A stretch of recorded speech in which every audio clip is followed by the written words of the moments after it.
नमस्कार, मैं अंशुमान गौड़ एजी की शिक्षा में आपका स्वागत करता हूं। हिंदी साहित्य में ऐसे अनेक साहित्यकार हुए हैं जिन्होंने बहुमुखी प्रतिभा के बल पर अपने युग का नेतृत्व किया है। जयशंकर प्रसाद जी भी ऐसे ही एक साहित्यकार थे। वे न सिर्फ छायावाद में अपितु संपूर्ण हिंदी साहित्य में अपना विशिष्ट स्थान रखते हैं। आज हम जयशंकर प्रसाद जी के ही जीवन परिचय, उनके साहित्यिक परिचय तथा साहित्य के क्षेत्र में उनके योगदान और महत्व का अध्ययन करेंगे। सर्वप्रथम हम जानेंगे इनके जीवन परिचय के बारे में। जयशंकर प्रसाद का जन्म माघ महीने के शुक्ल पक्ष की दशमी को विक्रम संवत 1946 अर्थात 30 जनवरी सन 1889 को गुरुवार के दिन काशी के सुंदनी साहू परिवार में हुआ था। इनका संपूर्ण परिवार भगवान शिव का उपासक था। इनके माता पिता ने इनके जन्म के लिए भगवान शिव से प्रार्थना की थी। झारखंड के बैजनाथ धाम से लेकर उज्जैन के महाकाल की आराधना के फलस्वरूप उनके यहाँ पुत्र रत्न की प्राप्ति हुई।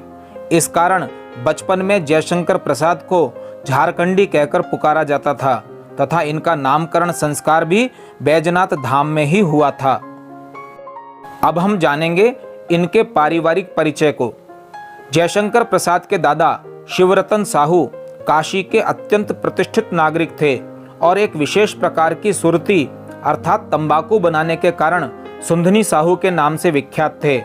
यह बहुत दानशील थे तथा इनके यहाँ कलाकारों और विद्वानों का सम्मान होता था।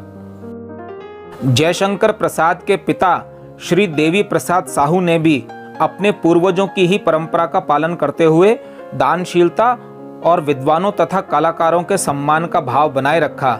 इनके परिवार की गणना काशी के अत्यधिक समृद्ध घरानों में की जाती थी।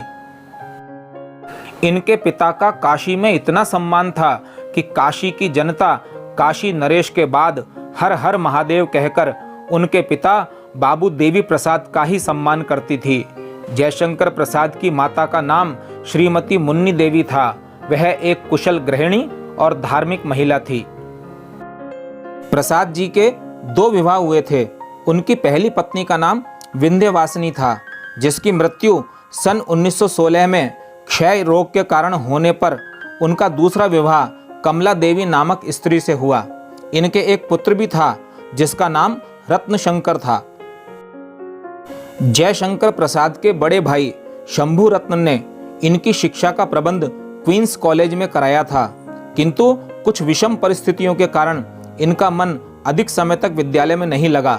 तब इनके बड़े भाई ने इनकी शिक्षा का प्रबंध घर पर ही कर दिया।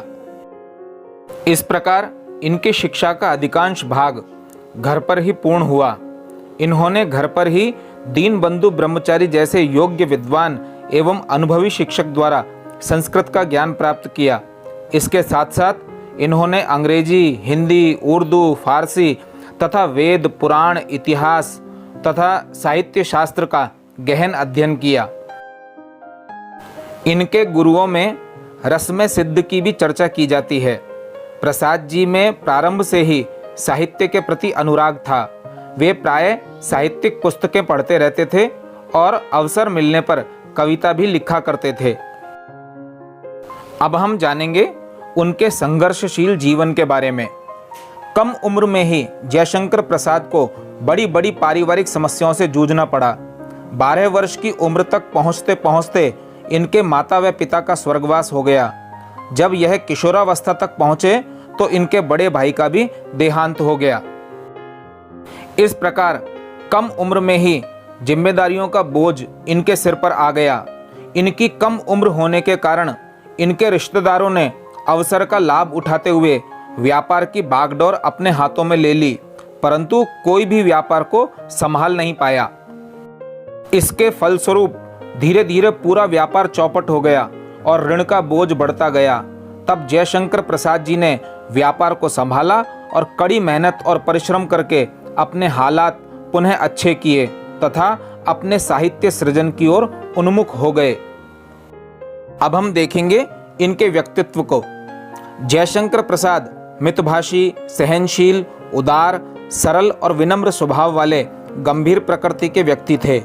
उनमें साहित्यानुराग, अध्ययनशीलता संयम, हिम्मत और संघर्षशीलता जैसे गुण भी थे। साथ ही वह बागवानी और भोजन बनाने के शौकीन थे तथा शतरंज के अच्छे खिलाड़ी भी थे। अब हम देखेंगे उनकी रचनाओं अर्थात कृतियों के बारे में। जयशंकर प्रसाद जी बहुमुखी प्रतिभा के धनी थे। बचपन से ही काव्य रचना में रुचि होने के कारण उन्होंने मात्र 9 वर्ष की अवस्था में ही कलाधर नाम से ब्रज भाषा में सवैये की रचना कर दी थी। इन्होंने कविता, कहानी, नाटक, उपन्यास, निबंध आदि साहित्य की अनेक विधाओं में अपनी लेखनी चलाई है। इनकी प्रमुख कृतियां इस प्रकार हैं।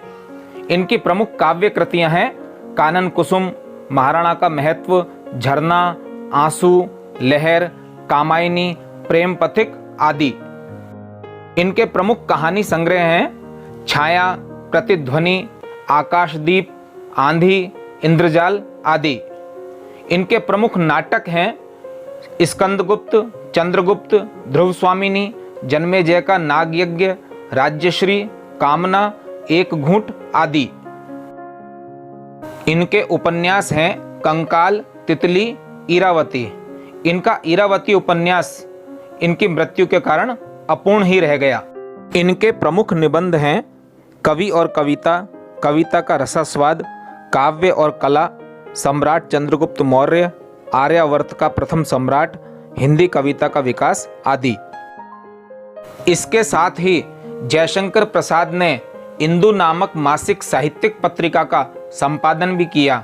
उनके द्वारा रचित कामायनी नामक कृति के लिए उन्हें मंगला प्रसाद पारितोषिक प्राप्त हुआ था। नियमित और संयमित दिनचर्या का पालन करने के बाद भी जीवन के दुख और विपत्तियों ने उनके स्वास्थ्य पर विपरीत प्रभाव डाला। क्षय रोग से पीड़ित होने के कारण 15 नवंबर 1937 को सोमवार के दिन प्रातःकाल मात्र 47 वर्ष की उम्र में ही उनका स्वर्गवास हो गया। अब हम जानेंगे उनकी साहित्यिक विशेषताओं के बारे में। जयशंकर प्रसाद जी की रचनाओं में प्रेम, सौंदर्य, देश प्रेम, रहस्यानुभूति, दर्शन, प्रकृति चित्रण, धर्म आदि विभिन्न विषयों की गहरी अनुभूति दिखाई देती है। इनके साहित्य में प्राचीन भारतीय संस्कृति की गरिमा और महत्व बड़े ही प्रभावशाली ढंग से अभिव्यक्त हुए हैं। गीत और नाटकों ने भारतीय जीवन मूल्यों को उपस्थित किया है। राष्ट्रीय गौरव, स्वाभिमान व राष्ट्र प्रेम का भाव इनके साहित्य में सर्वत्र दिखाई देता है। प्रकृति का मानवीकृत, आलंकारिक, उद्दीपक व उपदेशात्मक रूप प्रस्तुत हुआ है। प्रेम मनोभाव का सूक्ष्म निरूपण तथा उसका संयोग व वियोग पक्ष दोनों ही अपनी पूर्णता के साथ इनके साहित्य में विद्यमान है। प्रसाद जी छायावादी युग के प्रवर्तक थे, इसलिए छायावादी काव्य की सभी विशेषताएं इनके काव्य में प्राप्त होती हैं। इनका काव्य मानवता के भाव से युक्त है। नारी का गौरवमय स्वरूप भी इनकी रचनाओं का प्रमुख विषय है। इसका उदाहरण इनकी कृति कामायनी की इन पंक्तियों में देखा जा सकता है। नारी तुम केवल श्रद्धा हो, विश्वास रजत नग पगतल में, पीयूष स्रोत सी बहा करो, जीवन के सुंदर समतल में। प्रसाद जी के काव्य की प्रारंभिक भाषा ब्रज भाषा रही, परंतु बाद में उन्होंने खड़ी बोली को अपनाकर उसे परिष्कृत, प्रवाहमयी और संस्कृत निष्ठ भाषा के रूप में अपनी काव्य भाषा बना लिया। उनका शब्द चयन व ध्वन्यात्मक सौंदर्य भी उत्तम है। अलंकारों के स्वाभाविक प्रयोग में प्रसाद जी कुशल थे। रूपक, रूप का अतिशयोक्ति, उपमा, उत्प्रेक्षा, प्रतीक आदि अलंकारों का विविध और सुंदर प्रयोग इनके काव्य की विशेषता रही है। प्रसाद जी ने वर्णनात्मक, भावात्मक, आलंकारिक, सूक्तिपरक, प्रतीकात्मक आदि शैलियों को अपनाया है। इनके साहित्य में ओज, प्रसाद और माधुर्य तीनों काव्य गुणों की सुंदर संगति मिलती है। इन्होंने विभिन्न छंदों को अपनाया है।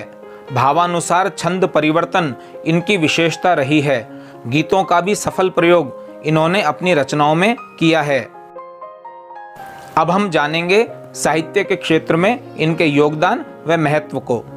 हिंदी साहित्य में छायावाद के प्रवर्तक और प्रमुख स्तंभ जयशंकर प्रसाद ने कविता, कहानी, निबंध, नाटक, उपन्यास, आलोचना और पत्रकारिता के क्षेत्र में नए प्रतिमान स्थापित किए हैं। हिंदी साहित्य के इतिहास में इनके कृतित्व का गौरव अक्षुण्ण है। खड़ी बोली को काव्य की माधुर्य से परिपूर्ण सिद्ध भाषा बनाने में प्रसाद जी का भी योगदान कम नहीं है। इनके द्वारा रचित ग्रंथ कामायनी को आधुनिक युग का महाकाव्य माना जाता है। इसे विश्व साहित्य की सदी की सर्वश्रेष्ठ कृतियों में गिना जाता है।